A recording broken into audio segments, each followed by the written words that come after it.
My name is Ruby, and I am 68 years old. For 37 years, I saved a little from every paycheck as a school librarian dreaming of one trip, not to Paris or Rome, but to Edinburgh to see my only child, Leo, and meet my grandson for the first time. I finally booked the flight. The image in my head, his smile at the arrivals gate, a warm hug shattered the moment he saw my suitcase.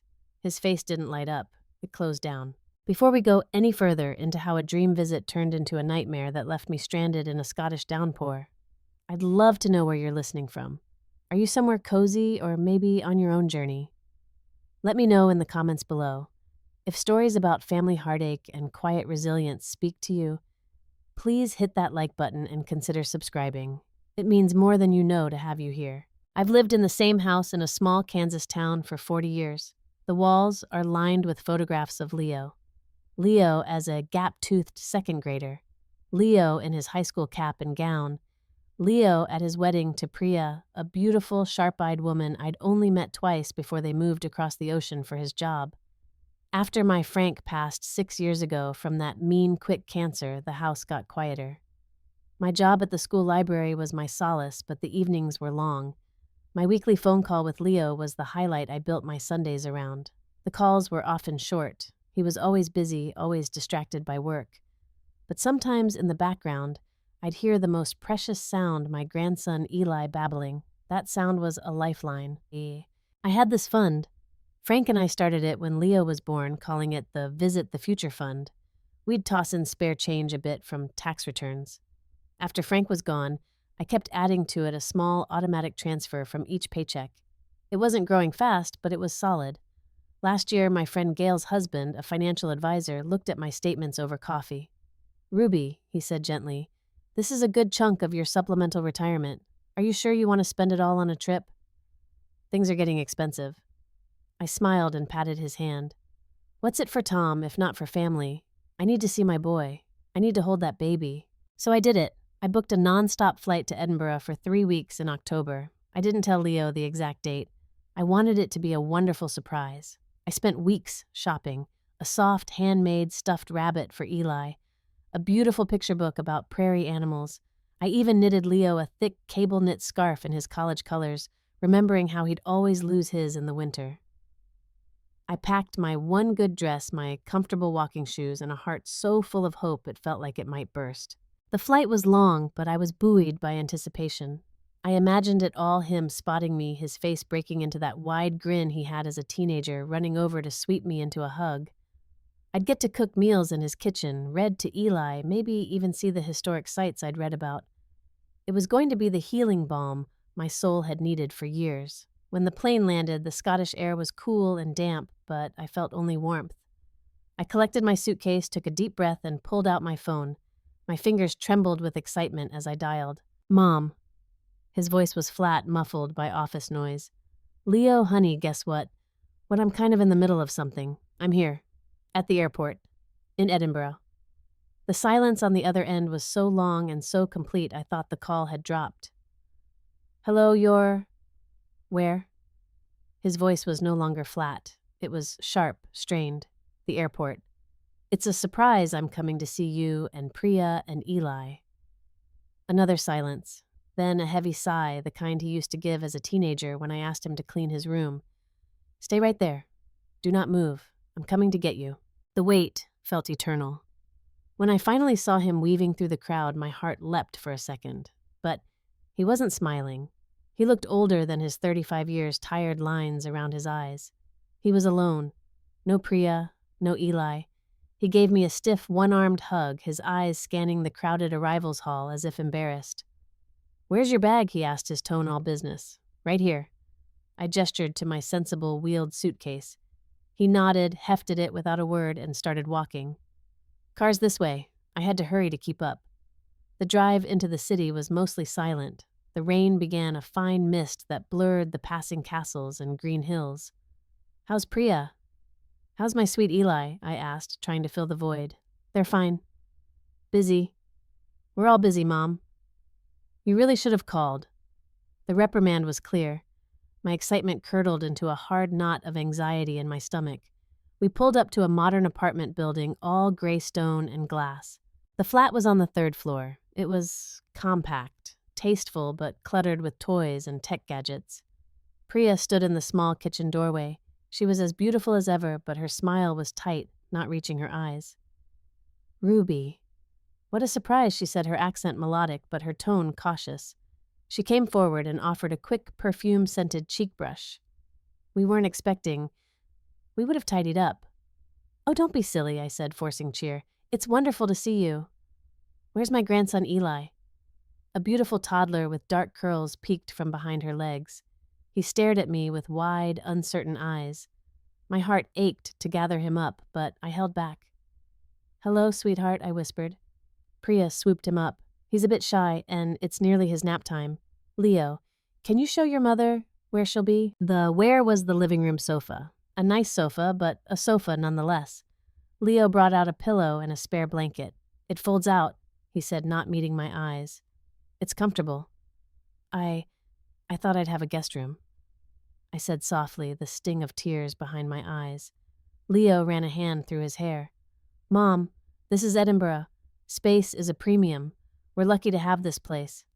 You'll be fine. The first 2 days were a masterclass in feeling like a ghost. Leo left for work before dawn. Priya was polite but constantly in motion managing Eli, her own remote work, the household. I tried to help. I washed dishes. I folded a mountain of laundry. I attempted to make my famous meatloaf only to find their kitchen stocked with unfamiliar ingredients and no baking pan. Priya gently took the packet of ground beef from my hands. It's okay, Ruby, really. I've got a plan for dinner. I spent hours sitting quietly on that sofa watching Eli play my picture book and stuffed rabbit still in my suitcase, feeling too awkward to present them. The loneliness was a physical weight.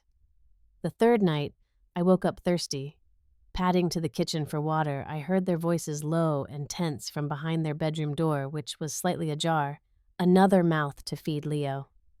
For 3 weeks, the grocery budget is already stretched. I know Priya. I didn't invite her. Well, she's here. And she's acting like it's a permanent move. I need my space. We need our routine. This is drama we did not need right now. I heard Leo's weary sigh. She just doesn't get it. She lives in her little world. I'll handle it. I'll talk to her tomorrow. I crept back to the sofa bed, my face burning with shame. Drama. I was drama. The talk came after breakfast. Leo sat across from me, his posture rigid. Mom, we've been thinking. It's really crowded here, and we think you'd be more comfortable elsewhere. We found you a nice, affordable hotel just a few blocks away. We've already booked the first night for you. The words hit me like a physical slap. Oh, Hotel Leo. I came to stay with my family, to spend time with you. His jaw tightened. And we'll have dinners. But we need our space, and you need your privacy. It's better for everyone. The dam of my composure broke. Better for everyone. I spent my savings to be here. I just want to be a part of your lives. My voice cracked. He stood up abruptly, his face flushing red. See? This is what I mean. The guilt, the emotion. I have a company breathing down my neck, a family to provide for. I don't have room for this drama right now, Mom. You need to understand that the world doesn't revolve around your feelings. He stormed to the door, yanked my suitcase from the corner, and rolled it out into the hall. He called a taxi on his phone. It'll be here in 5 minutes. The hotel address is in your phone. I texted it to you. I sat frozen. Priya was nowhere to be seen. The only sound was Eli banging a toy in his room. I numbly gathered my purse and coat. As I stepped into the hallway, Leo wouldn't look at me. Have a good day, Mom, he muttered, and then he closed the door. Not a slam, but a soft, definitive click. The lock engaged. I stood there, in the dimly lit hall. The elevator ride down was a blur. When I exited the building, the gray Scottish sky had opened up. A cold, relentless rain was falling. My taxi pulled up just as the first sob escaped my throat. The driver helped me with my bag. As we pulled away, I looked up at the third-floor windows, wondering which one was theirs, wondering if anyone was watching. The curtains were all drawn. The hotel was, as advertised, affordable. It was also dim, damp, and smelled of old carpet cleaner. My room was a closet with a bed. I sat on the scratchy blanket and wept until I had no tears left. I felt foolish, humiliated, and profoundly alone. I checked my bank account on my phone. The number stared back at me, a stark confirmation of my folly. The flight. This hotel, my Visit the Future fund, was nearly empty, and the future looked desolate. Shame kept me from calling Gail. What would I say? I surprised my son, and he threw me out. I couldn't bear the pity. For 2 days, I was paralyzed, living on expensive hotel biscuits and tea, staring at the rain-streaked window. On the third morning, a strange clarity cut through the despair. I thought of Frank, of his quiet, stubborn determination when the farm had a bad year. He'd just set his jaw and find a way. I am his wife, I thought, and I am more than just Leo's mother. And I canceled the remaining hotel nights, swallowing the penalty fee. I walked a mile in the drizzle to a large supermarket and bought a loaf of inexpensive bread, some cheese, and apples. Then I asked a kind-looking shopkeeper where the public library was. The library was a warm, bright haven. I used their computer to search, not for earlier flights home, the change fees were astronomical, but for other options. Work for accommodation. Scotland, I typed. My eyes scanned listings for hostels and farms. Then I saw it Morningside bed and breakfast sterling, seeking reliable helper for cleaning and breakfast service in exchange for private room and board. Suit, mature, responsible person. My hands shook as I dialed the number. A woman with a brisk, melodic Scottish accent answered. Morningside Morag speaking. I took a deep breath. Hello, my name is Ruby Henderson. I'm an American in a bit of a situation. I saw your advertisement online. Is the position still available? We spoke for 20 minutes. I didn't tell her everything, just that I'd come to visit. Family plans had changed unexpectedly, and I needed a place to regroup. She heard the tremor in my voice. Can you be here by tomorrow afternoon, she asked. I've a leaky tap in the third-floor loo that's more than I can handle, and my knees are not what they used to be for scrubbing floors. I can be there, I said, a fragile hope blooming in my chest. The next day, I took a local bus to Stirling. The countryside was breathtakingly green, the hills shrouded in mist. Morag's B&B was a charming, slightly shabby stone house on the outskirts of town, with a lush, untended garden. Morag herself met me at the door. She was around my age, with wild gray hair, sharp blue eyes, and a no-nonsense posture. She took one look at me, my suitcase, and my red-rimmed eyes, and ushered me into a warm kitchen, smelling of baking scones. Right, she said, pouring 2 cups of strong tea. Out with it, the condensed version. What brings a Kansas librarian to my doorstep looking like her world ended? And so, over tea, I told her. The savings, the surprise, the sofa, the rain, the closed door. She listened, not interrupting, her face thoughtful. When I finished, she shook her head. Ah, the weens, they forget where they came from. They get so tangled in their own lives, they mistake kindness for currency. Well, Ruby from Kansas, you're not a drama, you're a pair of hands, and I need those. The room at the top of the stairs is yours. It's small, but it's yours. You help me from 7 to noon, 5 days a week, and your bed and board are covered. We'll figure out the rest as we go. It was the first true kindness I'd received since landing in this country. I could only nod my throat, too tight for words. Life fell into a new, simple rhythm. My days began early, helping Morag prepare the breakfast buffet, setting tables, cooking eggs and sausages, toasting bread, brewing vast pots of coffee. After the guests were fed, I'd help with the cleaning, stripping beds, vacuuming hallways, scrubbing bathrooms. The physical work was hard, but honest. It tired my body in a way that quieted the constant hum of heartache in my mind. In the afternoons, I was free. I explored Stirling. I walked up to the castle and felt the wind on my face. I wandered through old cemeteries and along the River Forth. The loneliness began to transform into a sort of solitude, a space to breathe and just be, without the crushing expectation of being a grandmother, a mother, a guest. Evenings were for Morag and me. We'd share a simple supper, then sit by the fireplace in the sitting room. She told me about losing her husband Ian 2 decades prior and her 2 children who lived in London and visited only at Christmas. They send money, she said, with a wry smile, as if that's the same as a visit. But you make your own family where you find it I. One night, I finally called Gail. I told her the whole unvarnished truth. There was a long silence on the line, then a string of words my gentle friend Gail rarely used. That little Ruby. I'm booking a flight right now. You come home. I'm not ready to come home, Gail, I said, and I was surprised to find I meant it. I'm okay. I'm working. I have a roof. I'm healing. And I was. The raw, gaping wound was closing, scar tissue forming. I started reading books from the local library again for pleasure, not escape. I learned a few Scots phrases from Morag. I even helped her host a small afternoon tea for a local gardening club, my librarian's organizational skills coming in handy. I thought of Leo less with searing pain and more with a dull, permanent sadness. The silence from him was its own answer. My phone never rang with his number. No texts, no emails. That silence was the final shovel of dirt on the grave of my old hopes. It was a rainy afternoon in late January, 3 months after I'd arrived in Scotland. I was in the front parlor of the B&B arranging a bouquet of winter greenery Morag had cut from the garden. The doorbell chimed. I heard Morag's footsteps, the creak of the front door, and then a man's voice, strained and familiar. "Hello, I'm looking for Ruby Henderson. She's my mother." My hands froze, a spray of holly in my grip.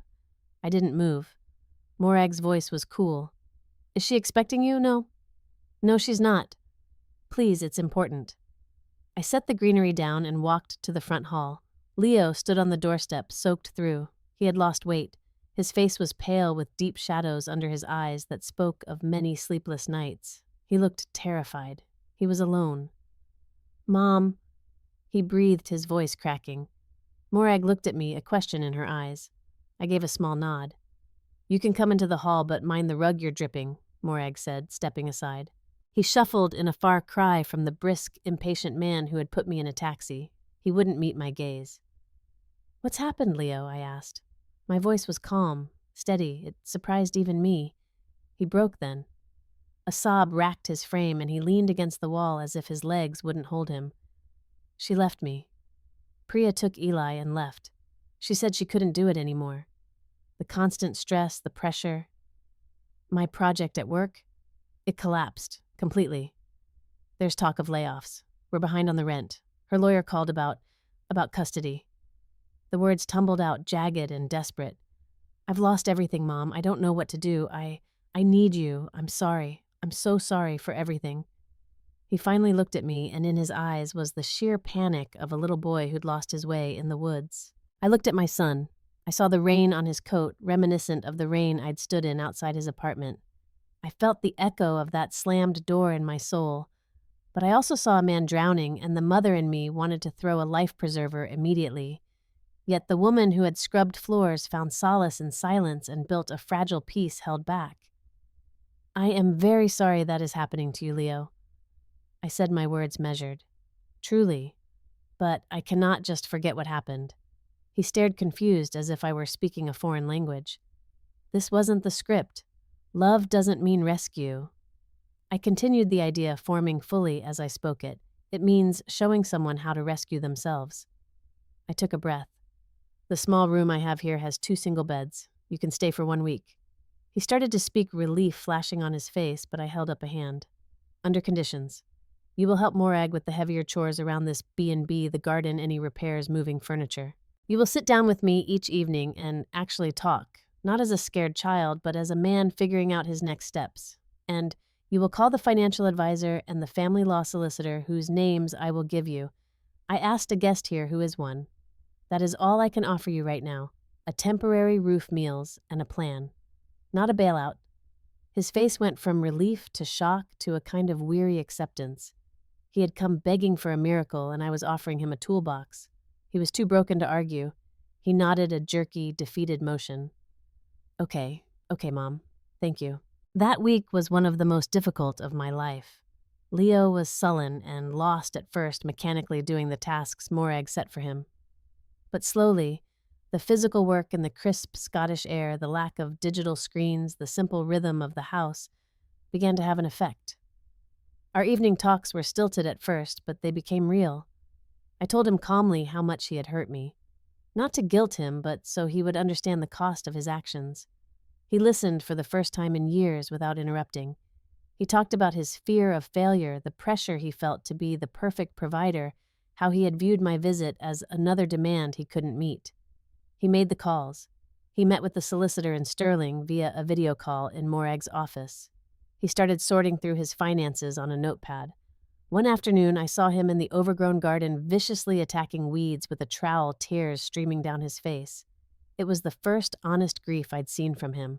The day before he was to return to Edinburgh to face his life, he apologized to Morag. "I was rude and ungrateful," he told her, his voice low. "You showed my mother kindness when her own son did not." "Thank you." Morag just nodded. "See that you remember it." When he left, we did not hug. We stood awkwardly on the front step. I'll call you," he said. "I'd like that," I replied. He got into a rental car and drove away. I stayed in Sterling for another month, fulfilling my arrangement with Morag. We had become true friends. When I finally flew back to Kansas, my heart was different. It was scarred, and a part of it would always be sad for the relationship I thought I had. But it was also stronger. I had learned that my worth was not a function of my usefulness to my child. The story doesn't end with a magical reconciliation. Leo is still untangling his mess. We talk every Sunday now sometimes about difficult things. It's a new, more honest connection built on the rubble of the old one. So, what did I learn at 68? I learned that unconditional love doesn't mean having no conditions. Sometimes the most loving thing you can do is set a firm boundary. It's saying, "I love you too much to let you treat me poorly, and I love you too much to let you drown without showing you how to swim." The journey was from a mother's desperate hope through a profound betrayal to a quiet rediscovery of my own strength. And in that strength, I found a way to love my son not as an extension of myself, but as a separate, flawed person, and to demand he see me the same way. If this story resonated with you, if you've ever had to redefine a relationship with someone you love, I'd be so grateful if you shared your thoughts in the comments below. Where do you draw the line between helping and enabling? Your stories and insights are what make this community so special. If you found a bit of strength or solace here today, please give this video a like. It lets me know this conversation matters.